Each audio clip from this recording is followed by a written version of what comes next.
Mali ya thamani isiyojulikana imeteketea usiku wa kuamkia leo katika shule ya upili ya wavulana ya Matungulu, Machakos, na kuacha wanafunzi 4 na majeraha. Hii ni baada ya wanafunzi wa shule hiyo kuzua vurugu na kuwasha moto kwenye mabweni 4 ya shule hiyo. Baadhi ya wanafunzi hawajulikani waliko, wakikisiwa kutoroka shuleni baada ya mkasa huo.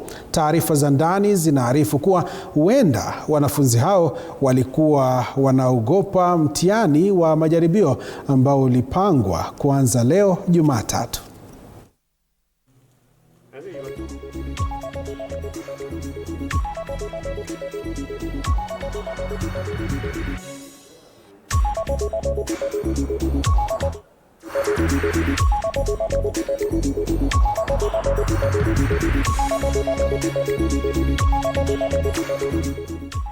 Tuangazie mengine.